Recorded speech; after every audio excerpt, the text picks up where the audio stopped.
Саламатсыздарбы, эфирде жаңылыктар түрмөгү каналга катталып маалыматтарды биринчилерден болуп угуңуз. Бүгүнкү чыгарылышта көзөмөлгө алынган адамдардын реестри деген эмне? Реестрге кирген чет элдиктерге кандай чектөөлөр бар? Ички иштер министрлигинин каттоосуна турган адам эмне кылышы керек? Эгерде банк эсеп боюнча операцияларга чектөө койгон болсо эмне кылуу керек? Реестрден кантип чыгуу керек?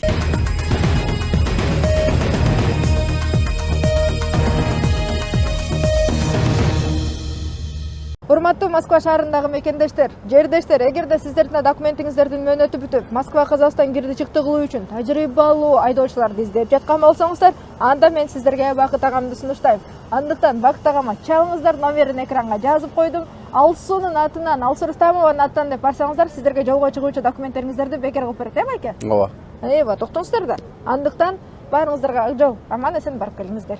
Көзөмөлгө алынган адамдардын реестри деген эмне? Көзөмөлгө алынган адамдардын реестри Россияда мыйзамсыз жашаган чет элдиктерди камтыган Ички иштер министрлигинин маалымат базасы. Биз анын кантип иштерин жана эгер сиз ага кирип калсаңыз эмне кылуу керектигин түшүндүрөбүз. Реестр 2025-жылдын 5-февралында ишке киргизилген жана ал убакта 685 000 адам камтылган. Тизмеге киргендерге бул тууралуу билдирилген эмес. Ар ким өзүн өзү табышы керек. Ички иштер министрлиги чет элдиктер реестрге кирип калышы мүмкүн болгон мыйзам бузуулардын мисалдарын келтирди. Жашоого уруксатты, визаны, убактылуу жашоого уруксатты же патенттин мөөнөтүн тастыктаган жок. Өлкөгө мыйзамсыз кирген, административдик укук бузуу жасаган жана соттун чечими боюнча өлкөдөн чыгып кетүүгө милдеттүү болгон бирок андай кылбаган адамдар кирет. Россияда визасыз жүрө турган мөөнөт бүттү. Көзөмөлгө алынган адамдардын реестри Ички иштер министрлигинин сайтында жана мамлекеттик кызматтарда жайгашкан.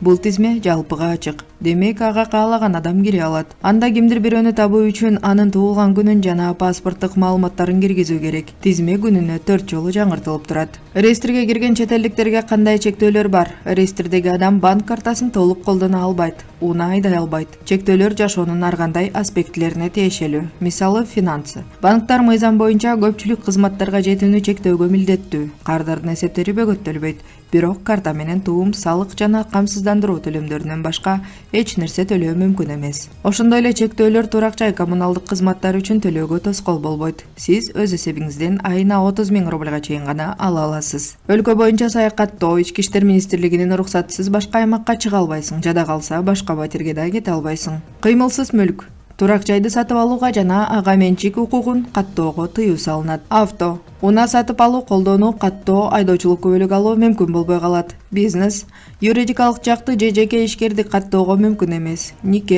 Никени каттоого да мүмкүн эмес. Чет өлкөлүк жаран документтерин иретке келтирмейинче же өлкөдөн чыгып кеткенге чейин чектөөлөр күчүндө болот, болбосо кирүү укугу жок, депортацияланышы мүмкүн. Ички иштер министрлигинин каттоосуна турган адам эмне кылышы керек? Реестрге киргизилген адам кызматкерлердин талабы боюнча Ички иштер министрлигинин миграция башкармалыгына келип турууга, ошондой эле ар бир 7 календарлык күн сайын дареги боюнча билдирүүгө милдеттүү. Мындан тышкары чет өлкөлүк билдирүүгө милдеттүү. Эгерде ал жашаган жерин өзгөртсө 3 календарлык күндүн ичинде Россиядан кетүүнү пландаштыруу кеминде 2 жумушчу күн мурун. Адам качан, кайда бара жатканын, кайсы маршрут менен бара жатканын кабарлоо керек. Россиядан чыга албайт. Мисалы, кредиттик карызы үчүн 3 календарлык күндүн ичинде.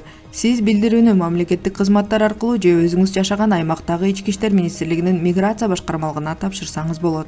Эгерде сиз бир жолу билдирбей калсаңыз, анда бул мыйзам бузуу болуп эсептелбейт. Бирок андан көп болсо чет элдик жаран кармалып өлкөдөн депортацияланышы мүмкүн. Эгерде банк эсеп боюнча операцияларга чектөө койгон болсо эмне кылуу керек? Эгерде кардардын маалыматтары контролдонуучу адамдардын реестринде болсо, банк мыйзам боюнча анын эсебин тейлөөгө чектөө коюуга милдеттүү. Кээ бирлери кокусунан маалымат базасына түшүп калышат. Жашап турууга уруксатты, жарактуу визасы, иштөөгө уруксаты же патенти бар чет элдиктер. Бирок банк дагы эле аларды тейлөөгө чектөөгө милдеттүү. Ал автоматтык түрдө маалыматтарды алат жана кардарды тизмеге кошууга реалдуу себептер бар же жок экенин текшере албайт. Эгерде сиз реестрге жаңылыш кирип калган болсоңуз, анда сиз адегенде андан чыгарылышыңыз керек. Бул тууралуу көбүрөөк маалымат төмөндө келтирилген. Андан кийин жаңыланган маалыматтар банкка 24 сааттын ичинде жөнөтүлөт. Эгерде сиз Т банктын кардары болсоңуз, биз реестрден чыгарылгандан кийин 1 жумушчу күндүн ичинде кызматты калыбына келтиребиз жана бул тууралуу push же SMS жөнөтүү аркылуу дароо кабарлайбыз. Сиз маселени чечип жаткан учурда биз сизге милдеттүү төлөмдөрдү, туумдарды, салыктарды, турак жай коммуналдык кызматтарды жана камсыздандыруу төгүмдөрүн төлөөгө жардам беребиз. Бул үчүн Т банк тиркемесинде же tbank.ru сайтындагы жеке эсебиңизде колдоо чатына кайрылыңыз. Алар чектөөлөргө карабастан иштешет. Реестрден кантип чыгуу керек? Реестрге жаңылыш киргизилгендигине каршы чыгуу үчүн сиз жашаган аймактагы Ички иштер министрлигинин миграция башкармалыгына кайрылууңуз керек. Сизге жакынкы бөлүмдүн сайтынан таба аласыз. Эгерде сизде жарактуу виза бар болсо, анда сиз болгону паспортуңузду көрсөтүшүңүз керек.